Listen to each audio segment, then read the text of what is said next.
Good Sunday morning, July 7th. We're brush hogging. You notice those first two passes in the first, 8 rows. There's 2 rows, and then in the next 8 rows, there's 2 rows that are kind of light green. You remember back when I was putting on the anhydrous, I realized I kept seeing a little puff. Yeah, that's what your corn looks like when you don't get enough nitrogen on it. Because that one knife, that one hose was leaking a little. So that 2 rows and the next 2 rows over there, which same knife, 2 different passes, didn't get all the anhydrous it should have got. And that's why it's a pale green color. Alright, let's keep mowing. I don't know if I'm going to hold the camera all the way up through here because I don't want to run over the corn. So I don't want to get right to the edge of it like I am. I might turn you back on in a little bit. The reason I'm doing this on a Sunday morning, because I was just going to take the day off. I'll keep you on for now. Just because yesterday about 7ish, I guess it was, when I was coming back from going over and getting my mother squared away for the night, pulled into my yard, pushed the button on the key fob of my truck to lock it. Yeah, pretty sad. Out in the country and we have to lock our vehicles now. And I saw a deer up here in the corner of this bean field right here, and it picked its head up when I heard the beat, and oh my goodness, oh my goodness, did he have a hell of a rack. So the fact that Garrett has his cameras up here and all he's getting right now is, tall ass weeds waving in front of the cameras, I'm gonna get shit mowed, so we might get him on camera. But yeah, you can see that pale green looking corn in there now. So there's 4 rows of corn around that field that aren't gonna do as well, because pretty basically, and I don't know, people can disagree with me if they want, but if you don't side dress some sort of nitrogen on corn, you cannot put all of your nitrogen up front, in my opinion. Other farmers give your opinion, but it's pretty damn hard to put all of your nitrogen up front and make it last through the season. But like I said, July 7th, those beans have shot up just since I did the last video on July 3rd. But yeah, he was standing right up here when I saw him. Yeah, this was all pasture back in the day. And I mow some paths. There's a path right there that has a camera up in it. There's a camera over there where I mow a path. I mow a wide strip down through here, and then the whole back part, which you've seen before, but I'll show you again. I mow another path right here. But yeah, the weeds have gotten kind of tall.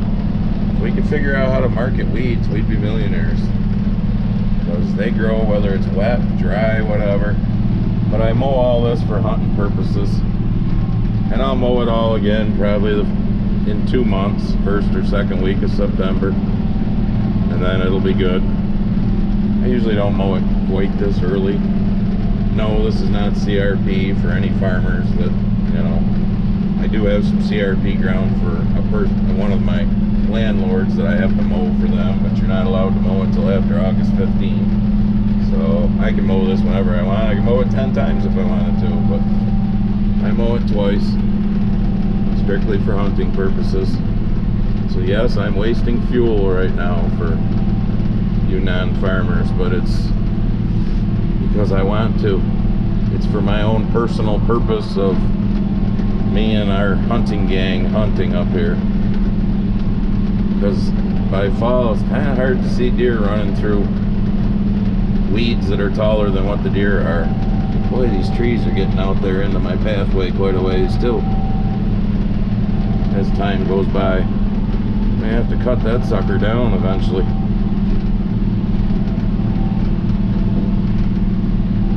And yes, I know I've had some people in past years that I've showed this when I'm mowing ask me why I don't take this back part off as hay. Well, 1, I don't have animals. 2, it's kind of a bitch getting back here. It's all side hill, as you can see. I guess if somebody ever wanted to come and take off the weeds back here. I mean, it's not horrible. It's not hay, in my opinion. It's grassy.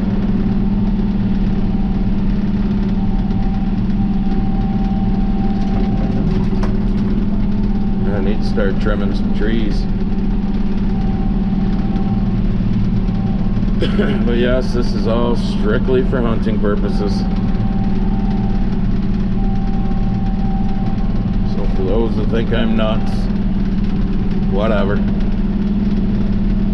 There's probably 4, I don't know, somewhere between 3 and 5 acres back here.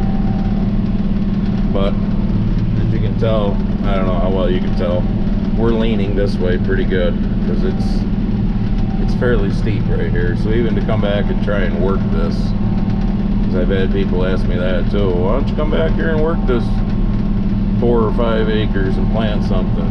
Well, as you can see, it's in the shade a lot because it's narrow and it's steep, especially to get back here. So this kind of gives you a better view. It gets a little wider up back here. That's the narrow part. Goes to that hedgerow there. On the other side of that hedgerow is an alfalfa field of the neighbors. So our deer have a variety of things to eat between the corn, the beans, and the alfalfa around. We don't need to have food plots. We have big food plots. I'm surprised I haven't seen a deer back here yet, but I haven't. So all I got left is this that you see, and then I think 2 small strips up in the front part, and then I'll probably go mow the pathway up behind the shop there. But yeah, this is kind of steep. I'm not saying it couldn't be worked, but ain't really worth coming back here and doing. Plus, I'm quite sure the critters would really love to eat all of this, so. Yeah, this is strictly for hunting purposes. I don't know how well you can see it, but I'm mowing the pathway out back here now. That deer over there doesn't give a shit that I'm here. I'm just having a little 11 a.m. snack on my soybeans. Yeah, you son of a bitch.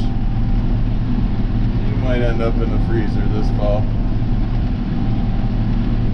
Good eating when Barb marinates it. I don't know what it is that she does with it, but boy, it's good. Yeah, so fatten up, sweetheart. There's the corn that's out back of the shop here. Like I said the other day when I took you on your corn tour, I wasn't going to drive everywhere to every field, but obviously that's head high also. Look at it. Yeah, it don't care. Oh, you're mowing weeds? Don't mind me. I'm mowing some of your beans. Yeah, bitch.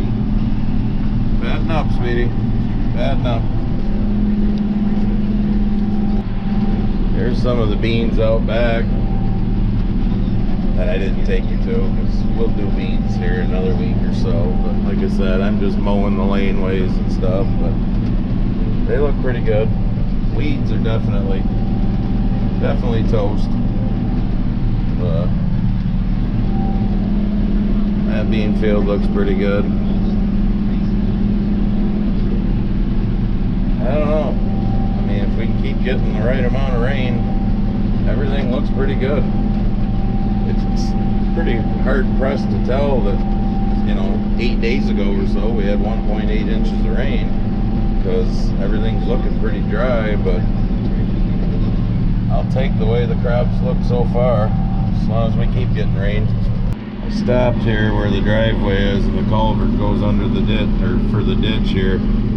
That's pretty scary for July 7th. I know it's hard to see, but that water level is very, very low. And like I said, that's after getting 1.8 inches of rain a week ago. Yeah, and it's been hot. All right, I'm back to the shop. I just whipped up some spray in the hand sprayer there. I went down twice. I'm sweaty now. To the corner of the bean field here behind my mother's house.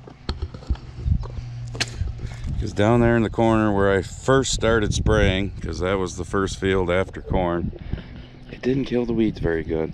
And I even sat there and counted to 10. Guess I need to count to 20 to make sure that the product gets, you know, into the booms and gets going. So, all right, so your dipshit section.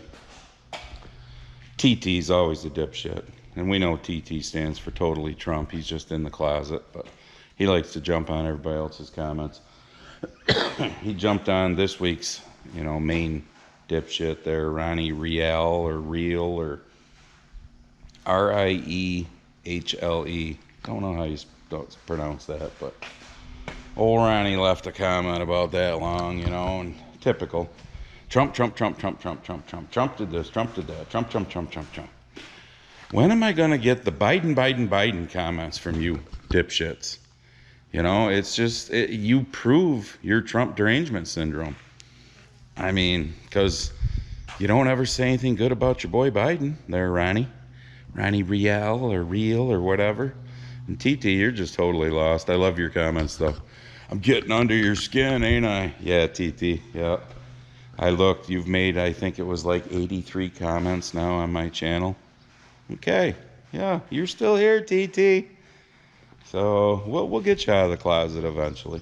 But so yeah, those are the dipshits. Basically, all I gotta do is go back to the previous video and look at a pinned comment, or sometimes I'll have to pin a couple and you're only allowed one, so you'll have to scroll down through and look for comments that have lots of other comments on it, because the pinned ones you guys really like to go after. So but that's your dipshits for the week. I mean, I don't know. They just, like I said, come to the live streams when Jimmy and I do it. Let's have a discussion about how great your boy Biden is. I mean, the Democrats even want to get rid of him now. But whatever. I mean, you just Trump. TDS, Trump derangement syndrome. It's obviously a real thing because y'all got it really bad. And I don't understand it. I really don't. Again, I'll ask the question. What didn't you like? The $1.90 gas, cheap food, low inflation, low interest rates, not being in any wars or sending our tax dollars to foreign countries to fund wars? I mean, I don't know. What didn't you like? I mean, obviously it's your personal feelings towards the man, so you're okay with the country going to shit, with a complete fucking pudding brain in the White House and the Democrats who want to control you and take away all of your independence, all of your rights, just because you have such a hatred for the bad orange man, because for the last 9 years it's been beat into your head that he's such a horrible person. Like I said, let's debate the fact that he, as president, put more money into black colleges and universities than any president did. This dipshit we got now, go look and see what he did to the funding to black colleges and universities. For those of you that follow me on Instagram, you see that one story I put up where all the people were standing in line at a rally for Biden to shake his hand, and that one young black girl, looked like she was probably in her 20s, was standing there right in the front, you know, along the rope that they had. And he went to the person to the left of her and the person to the right of her, who were both white. Gave them hugs and shook their hands, and the expression on her face was priceless, because you could just see the wheels turning, and she was like, holy fuck, he just completely ignored me. Yep. But keep voting Democrat, black folks, because they're your saviors.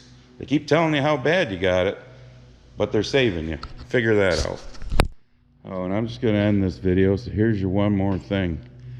So, did you happen to see, which you probably didn't, because it should be plastered all over the national news, you know, ABC, NBC, CBS, all of them, CNN, that the U.S. Marshals found 200 missing children Yeah, 200 missing children. Some of them were sex trafficked children. Yep. Why is that not all over the national news? Yeah, we know why. It's called Epstein Island. Why hasn't the the list come out? But, and speaking of that, whatever happened to the missing kids in Lahaina, there, Hawaii? Have they found, DNA? And let's just ask the question, what's happening in Hawaii right now? Can't build a wall at the southern border, but they built one around that place that, mysteriously burned down and doesn't seem to be getting rebuilt. But then again, I remember the Democrat governor talking about 15-minute cities. Are all them people going to get fucked out of their property and fucked out of their insurance money and not be able to rebuild? Because it's been quite a while. It's kind of funny that nothing's happening there, huh? So stop and think about it. Here's something I'll leave you with. They found cocaine in the White House, probably the most secure building in the United States, probably has cameras pretty much everywhere. It's probably the most secure building in the world, but we don't know whose cocaine it is. Yep. Let's see, the chef there for the Obamas mysteriously died in waist-deep water while, kayaking or whatever it was in a pond at their lakefront or their waterfront mansion that they own. Waterfront, but yet climate change, seas are rising. Yeah, and when they figured out he had, blunt force trauma to the head, they said, well, he must have fell and hit his head on that kayak. And there was Hillary, who had the illegal server in her basement, and I don't know much about computers, but scrubbed her computer or whatever, however you do all that shit to make the 30,000 emails disappear. What happened to that? That story pretty much died too, didn't it? Yeah. And there's Biden with his documents, but, well, we can't prosecute because he'd, convince a jury that he's just a absent-minded, nice old fella, and they wouldn't convict him. But then there's Donnie. Yep, they raided his fucking house and have him going to court all over the fucking country for all of these different bullshit lawsuits. And it's an election year. I mean, Ronnie, Titi, all the rest of you. You can't see that. I'd at least have a little more respect for you if you could laughingly admit, because you think it's great that there's a two-tier justice system, but you at least admitted it and hope they fry Trump. I mean, because that would show some sort of, life, some sort of intelligence in your head. But I don't know. I guess there's a lot of people that don't have any. So see you in the next one. Oh, wait, second more thing. Get your shirts. Get your I'm voting for the felon shirt. Are you getting it yet? Shove it in people's faces. Now I'm done. All right, I guess you're going to get a third more thing. Not sure we've ever done this, only because I just went through and watched the video, because I always do that before I give it to Barb to edit and whatnot. And I need to clarify something before farmers jump all over me. And if you jump all over me in the video, I'll know you didn't bother to watch it to the very end. So when I made the comment about you can't get enough nitrogen on at the beginning of the season, let me clarify. Because there's guys around here, my cousin does it. They put their anhydrous on pre-plant, and I know a lot of guys in the Midwest do it.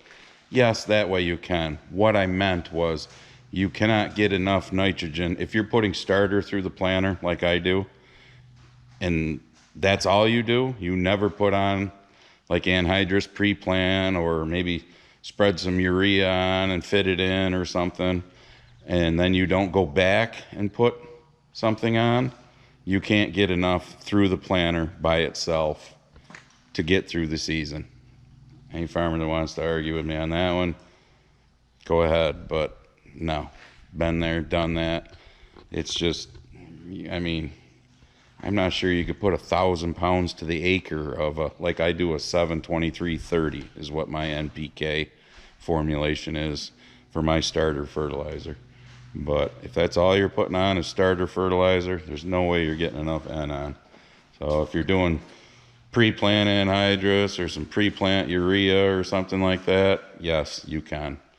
If you're putting on starter like I am and then going in after the fact like I do with either anhydrous or some urea or some liquid N 28 or 32%, whatever, then you can. If you're going solo starter through the planter and hoping that it makes it through the season, like probably some dipshit a couple hours east of me is going to try to do, you know, wannabe farmers, YouTube farmers, excuse me, that ain't going to happen. So, I don't know. It'll happen. You just ain't going to have shit for a crop.